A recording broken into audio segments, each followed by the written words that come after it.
Hey, good afternoon, everybody. The 1st of March, and what a day. So not unexpected from our standpoint. We've been talking about this market trying to go back down and retest that bottom. And it's like 3D chess here going on. I'll explain in a second. But first of all, I just want to thank everybody who joined us this month, and it's exciting time to be trading now. If you see the cryptos are making a move again, we'll talk about that in a second. And then also with the volatility up now, this market's a trader's market, and you can even day trade it now and make some good money. And also the swing trades are going to get sweet again too. So something got moved from the market. I don't think the banks were making enough money lending and screwing around with the Fed, and they make money trading again. So we get to trade along with them. But having said that, some people missed out on the offer, and Phil put a video out that didn't get out till this morning saying, hey, you could still use the 50 me to get the 50% off. And I just think it was unfair if people couldn't use the promo code. So I'm leaving it out there till tomorrow night. If anybody still wants to join, they can. And just use promo code 50me or Bob says. And if neither one of those work, then ping us with an email and we'll hook you up. So I appreciate that. Oh, there's the bell. The other thing too is if you just joined in the last couple days, if we haven't got you completely set up, we were just swamped, and the trading between that and setting people up. If we missed anybody, fell through the cracks, just email us back and just put in the header line, for Bob, still needs set up on whatever it is that we're not setting you up on. So a couple times we miss a few people, so just do that for me. We get hundreds of emails a day, and sometimes we miss them. So if you wouldn't mind doing that for me, that would be great, and we'll make sure we get everybody hooked up again. So let's talk market here real fast. So this was today, and then I was explaining in the chat room today, like today's a great day trading. I went into the market. I'm short with SPY puts for next Friday, and I trade in and out of short puts to to hedge and reduce pricing and things of that nature. But I knew today would be a really good day with the VIX at 20. It'll be a really good trading day. So what I do is, so I trade on the 5-minute, and this is a linear regression line.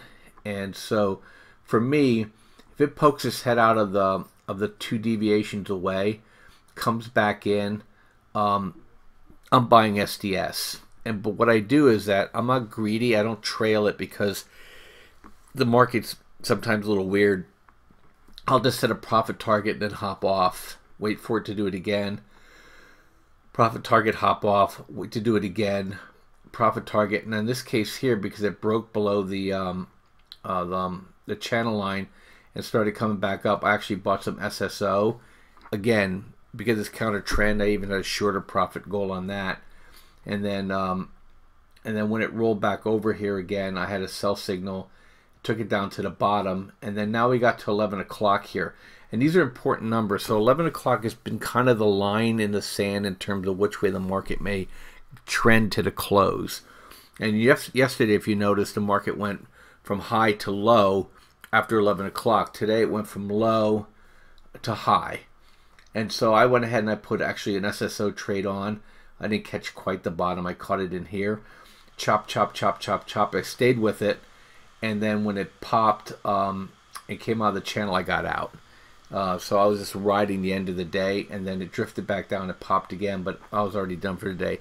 Fantastic day for trading this. And what's really interesting, though, and I'll get to Bitcoin in a second here, is that we had also an interesting reversal here in the metals. So it looked like it drifted back down into the close, but look at this move. So this is right after 10:30. As soon as the gold market closed, somebody was buying gold. And so I find that really fascinating, and I think they're trying to push the dollar down. And then let me get the Bitcoin here, because it's starting to grind now. And I'm going to go out to the hourly on this because this will drive us crazy. Is ignore the buy and sell signals. They're not tuned for they're not tuned for the 5 minutes. So it's just one of my creations that I use personally. Is so you know, when you trade this, you have the last 100 hours has been beautiful, and so if you're trading in and out of this thing, you trade it the same way on the linear regression lines, but on a daily, we talked about this again and again and again. So now we're coming up on this measured move here, and it's pretty exciting. I still think this is going to be next resistance area, and after that, then we're just going to grind all the way up to this next big high volume area, which happens also to be the measured move. And for whatever reason that traders are interested now, is that we're climbing over this this high volume area. So the fear people are out, the greed people are going to come back in, and I don't mean that pejoratively. That's just mindset. People here were just happy to get back to even. That got knocked down.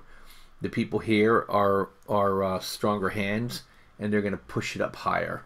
And everything's going to kind of flow with that. So if you look at Litecoin's doing well too.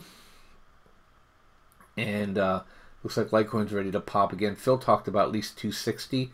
Sure makes sense to me. 260, 275. Now looking at it, looks pretty sweet.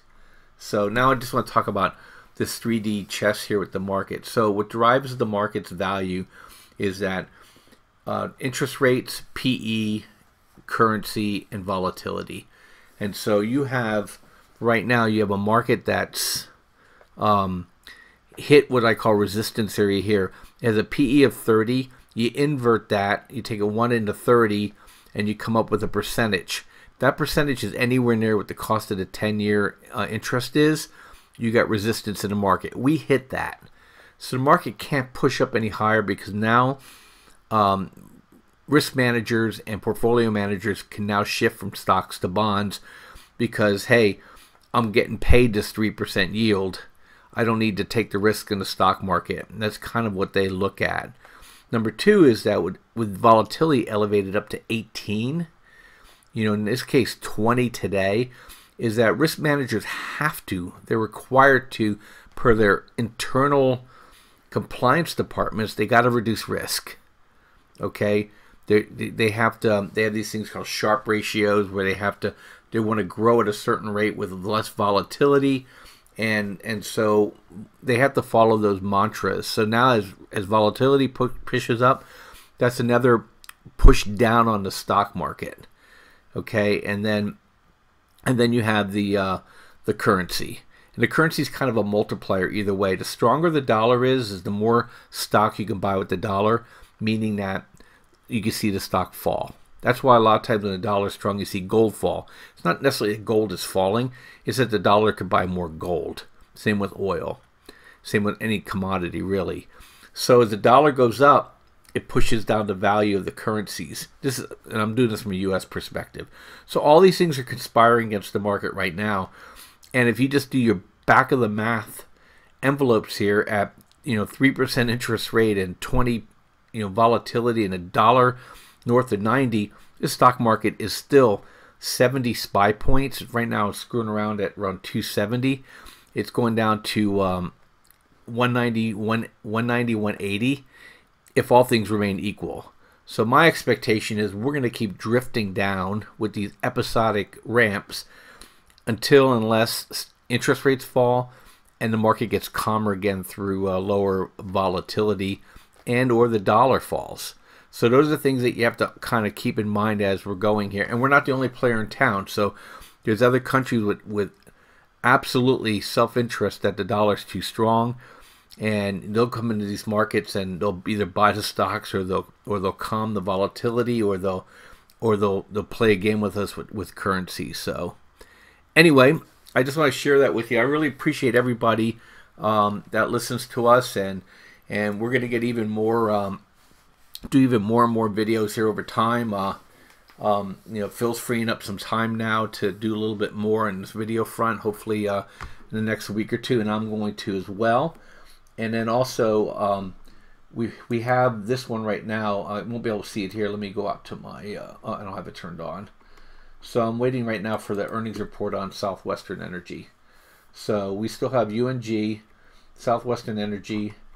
We're long AG, stopped out at Goro, and then we're this one has just been a beast right here. JJG is probably the wheat belt is actually dry as a bone. So I might have been 2 years early here with my catastrophic food talk, but it's coming now, and you're starting to see this stuff pick up. So that is a huge move. I own Corn, CORN, and in my trading account, and what I share with you. And this is wrong one. Sorry. Let me go into stock here. I don't know why they do that. Oh, sorry, dogs are barking. Anyway, on that note, I'll let you guys go. Thanks for listening. I'll catch you guys later. But a beautiful move on Corn. Bye-bye.